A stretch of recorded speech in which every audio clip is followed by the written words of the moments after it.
یہ ہیں بدلو کی نشریات. خوش آمدید کہتے ہیں آپ کو انگیخت میں. میں ہوں شاپار سلیم امتیاز عالم کے ساتھ. اگر آپ نے ابھی تک چینل کو سبسکرائب نہیں کیا تو سبسکرائب کر لیجئے اور بیل آئیکن پریس کرنا ہرگز مت بھولیے گا. ٹرین کا خوفناک حادثہ. ملت ایکسپریس کی بوگیاں جو ہیں وہ پٹری سے اتر گئیں اور سر سید ایکسپریس کے ساتھ جا ٹکرائیں. موجودہ حکومت کے دور میں 3 سالوں میں جو ہے وہ تقریباً 8 بڑے ٹرین کے حادثات ہو چکے ہیں. گزشتہ 8 سالوں میں جو ہے وہ 659 حادثات ہوئے ہیں اور 3 سالوں میں جو ہے وہ تقریباً 300 سے زائد حادثات ہوئے ہیں، جس میں 270 کے قریب لوگ جو ہیں وہ مارے گئے ہیں. حکمران جو ہیں بیان بازی میں مصروف ہیں اور عوام الناس کی جو ہے وہ کوئی سنوائی نہیں ہے. امتیاز صاحب آپ کیا کہنا چاہیں گے؟ بڑا خوفناک حادثہ ہے. اور یہ جو سکھر کا یہ جو ایریا ہے ڈویژن ریلوے کا، اس کی پٹڑی کے بارے میں بہت پہلے سے یہ بات ہے کہ یہ بہت خستہ حالت میں ہے اور یہاں پہ حادثات ہوں گے اور ہوتے رہیں گے. 3 دن پہلے ہی وہاں کے ڈی ایس نے، طارق نے کہا کہ بھئی یہ حادثہ ہو سکتا ہے اگر آپ نہیں کریں گے. چیف انجینئر صاحب نے جواب دے دیا کہ جی آپ کو وسائل دے دیے گئے ہیں. اور حادثہ پتہ کیوں ہوا ہے؟ کہ ایک جگہ سے پٹڑی کو ویلڈ کیا گیا. اوکے. ارے آپ ویلڈ کیوں کر رہے ہیں؟ وہاں سے اسے بدل دیں. کیونکہ اتنا زور ہوتا ہے ٹرین کا جب گزرتی ہے پٹڑی پہ تو وہ ٹانکا کیسے رہ جائے گا. صحیح. پھر کوئی ایک بوگی بھی خراب تھی جو ٹھیک چل نہیں پا رہی تھی. دیکھیے 90 سال پہلے یہ ٹریک بنا تھا. اب اس میں لوگ اٹھا کے لے گئے ہیں، پیچ نکال کے لے گئے ہیں. ابھی میں ایک رپورٹ دیکھ رہا تھا کہ 100 میں سے 10 پٹڑیاں تو ٹوٹی ہوئی ہیں. وہ جو نیچے لگاتے ہیں نا وہ اس کے ٹریک کے نیچے جو لگاتے ہیں، کیا کہتے ہیں اسے، پٹڑی کہتے ہیں اسے، وہ ٹوٹی پڑی ہیں. جو نٹ اینڈ بولٹ ہیں نکلے ہوئے ہیں. تو جب ٹرین گزرتی ہے وہاں سے اور 65 کلومیٹر کی سپیڈ پہ گزرتی ہے تو وہاں پہ پھر کیا ہوگا؟ ان کا اکھڑ جانا نارمل بات ہے. تو یہ بڑا خوفناک حادثہ ہوا. ایک ٹرین پٹڑی سے اس کی بوگیاں اتری تو وہ دوسری سائڈ پہ چلی گئی. 2 منٹ کے بعد دوسری ٹرین آ کے ٹکرا گئی. اور کیا ہو رہا ہے، کیا فرمایا جا رہا ہے؟ ہمارے وزیر اطلاعات بڑے سمارٹ، جو کہ اب ہم پہ شکنجہ کسنے والے ہیں، نئے آرڈیننس کے ذریعے یا اور کوئی چیز لائیں گے. وہ کہتے ہیں کہ یہ تو پیپلز پارٹی اور مسلم لیگ کی ذمہ داری ہے. بھائی یہ جو M1 کا منصوبہ جو چائنا بنا رہا تھا کہ سارا یہ نیا ٹریک بننا تھا اور یہ اس پر بہت کم انٹرسٹ ریٹ پہ چائنیز مان گئے تھے. مجھے یاد ہے جب سعد رفیق وزیر ریلوے تھے، جب نواز شریف گئے چائنا تو اس وقت ایک کانفرنس ہو رہی تھی روڈ اینڈ بیلٹ انیشیٹو پہ. تمام دنیا سے وفود آئے ہوئے تھے. میں بھی وہاں گیا تھا اور اسٹڈی کرنے کے لیے کہ یہ کیا ہے road and belt initiative China کا.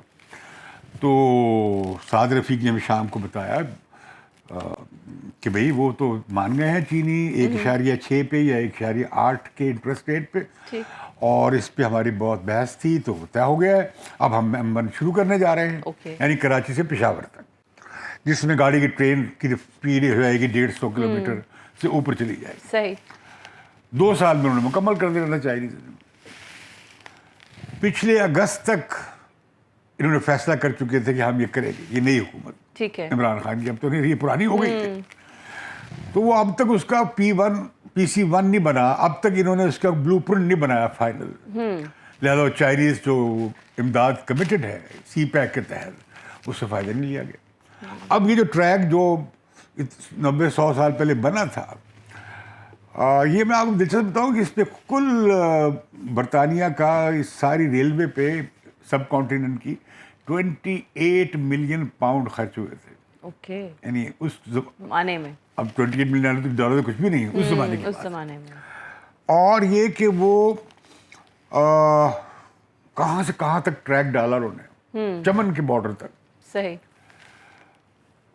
آپ کو معلوم ہے کہ پارٹیشن کے بعد یا آزادی کے بعد اس ٹریک میں جو برطانیہ بچھا کے گیا تھا برٹش امپیریلسٹ، اس میں کمی واقع ہوئی. اوکے. بہت ساری لائنیں بند کر دی گئی ہیں، صحیح. بہت ساری ٹرینیں اور روٹس ختم کر دیے گئے تھے، اور جنہیں کہا گیا جی غیر منفرد بخش. وہاں سے لوگ لائنیں اٹھا کے لے گئے ہیں، ریلوے اسٹیشن کے غائب ہو گئے ہیں، ان کی اینٹیں اٹھا کے لے گئے ہیں، ان کے گارڈر اٹھا کے لے گئے ہیں، بالکل نام و نشان نہیں رہا.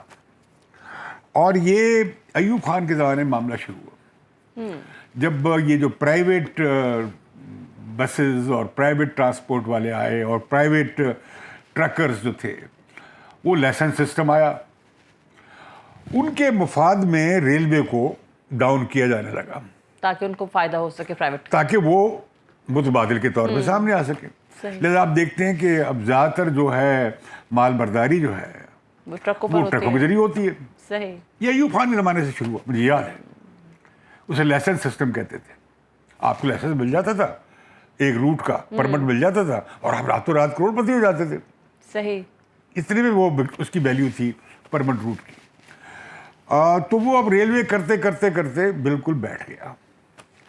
اب انڈیا میں ریلوے کو انہوں نے ایکسپینڈ کیا، بلڈ کیا، منافع میں ہے، اور وہ سب سے ایفیشینٹ ذریعہ ہے انڈیا میں ٹرانسپورٹ کا، اور سستا ترین اور بڑا آرام دہ. میں نے سفر کیا ہے انڈیا میں ٹرین سے، کیا اچھی ٹرین چلتی ہے وہاں پہ. ہم وہی ریلوے سسٹم ہے، یہاں بھی وہی سسٹم ہے. یہاں بیٹھ گیا. امتیاز صاحب، ہمارے طبیعتیں ایسی کیوں کہ ہم اپنے ہی ملک کو نقصان پہنچاتے ہیں؟ جیسے آپ نے مسئلہ یہ ہے کہ ہم پبلک پراپرٹی کا احترام نہیں کرتے. ہم سمجھتے ہیں وہ مال حرام ہے، مال غنیمہ ہے. صحیح. تو لہٰذا یہ آپ دیکھیں وہ کیا کر رہے ہیں. وہ کہہ رہے ہیں کہ پچھلی حکومت کی ذمہ داری. بھائی آپ 3 سال سے حکومت میں ہیں، اب تک M1 جو ہے مکمل ہونے والا ہوتا اگر آپ نے پہلے دن سے اسے اٹھایا ہوتا. معاملات تو نواز شریف گورنمنٹ میں طے ہو گئے تھے. اچھا اب کیا ہوتا ہے کہ جب اب تو چونکہ M1 بن رہا ہے تو لہٰذا ہم پرانے ٹریک کو ٹھیک کیوں کریں. وہ جواب دیا وہاں پہ انہوں نے DS نے سکھر کے، کہ جب چیف انجینئر نے کہا نا کہ ہم نے تو ذرائع دے دیے تھے اور ریسورسز دے دیے تھے، فنڈز دے دیے تھے. کسی نے جواب دیا بڑا اچھا کہ جی وہ 100 روپے کا کام 1 روپے میں تو نہیں ہوتا. وجہ کیا ہے؟ میں اس کی بات سن رہا تھا سیکرٹری ریلویز کی، کہیں وہ کسی ٹیلی ویژن میں بات کر رہے تھے کہ دیکھیں جی اگر ہم اس پہ پیسے لگا دیں گے، الٹیمیٹ سولوشن تو M1 ہے، تو پھر ہمیں اکھاڑنی پڑے گی. تو آپ تب تک لوگ مرنے نہیں گے. بھائی آپ اس ٹریک کا کوئی اس کی مرمت کریں، اسے ٹھیک کریں، اس کی پٹڑیاں بدل دیں. کل کو جب وہ دیکھا جائے گا اس کے بعد آپ تب تک لوگ مرتے رہیں، نتیجہ کیا ہوگا؟ ریلوے اور اسی سے چلا جائے گا ان حادثات کے بعد. عمران خان صاحب جب حکومت میں نہیں تھے اور اپوزیشن میں تھے تو انہوں نے بیان دیا تھا کہ اگر حادثہ ہو ریلوے میں تو وزیر ریلوے جو ہے اس کو استعفیٰ دے دینا چاہیے. بالکل ٹھیک آتا ہے عمران خان. ابھی کے لیے ان کی حکومت میں اس حادثے کے بعد ان کے وزیر جو ریلوے ہیں ان کی کیا سٹینڈنگ ہے؟ جب انہوں نے کہا تھا تو نواز شریف کی حکومت تھی. ٹھیک ہے. تو وہ اس وقت کے وزیر ریلوے کو لٹا سکتے تھے. سعد رفیق کے وہ استعفے کا مطالبہ کرتے رہے. صحیح. کیونکہ سعد رفیق سے در حقیقت لاہور میں ہارے بھی تھے. 700-800 ووٹوں سے جتوایا گیا تھا. بعد میں انہوں نے وہ سیٹ چھوڑ دی. سعد رفیق جیت گئے تھے وہاں سے. لیکن اب وزیر ریلوے دیکھیے نا، بڑے میاں تو بڑے میاں، وزیر ریلوے سبحان اللہ. اس میں کیا ہوا؟ انہوں نے کہا کہ جی اگر یہ لوگ جو حادثے میں بیچارے جان سے گئے، جی بالکل موت کا شکار ہو گئے، اگر وہ زندہ ہو سکتے ہوں میرے استعفے سے تو میں استعفیٰ دے دوں گا. تو ہم ان سے درخواست کرتے ہیں کہ آپ مستعفی ہو ہی جائے تو ممکن ہے وہ بیچارے اللہ تعالیٰ کو رحم آ جائے. مطلب پی ٹی آئی کی گورنمنٹ کے جتنے بھی وزراء ہیں وہ ایسے بیانات کیئرلیس سے کیوں دیتے ہیں؟ وہ دیکھیں نا کیا کہا ہے ہمارے وزیر اطلاعات صاحب نے کہ وہ ذمہ دار ہے پیپلز پارٹی اور مسلم لیگ نواز. اچھا، جب یہ پارلیمنٹ میں گیا ہے سارا سلسلہ تو وہاں پر اپوزیشن آپس میں کیوں جھگڑ رہی ہے بجائے کہ حکومت پہ سوال اٹھانے کے؟ مطلب بلاول بھٹو زرداری اور حسن اقبال صاحب کے آپس کی جملے بازی جو ہے.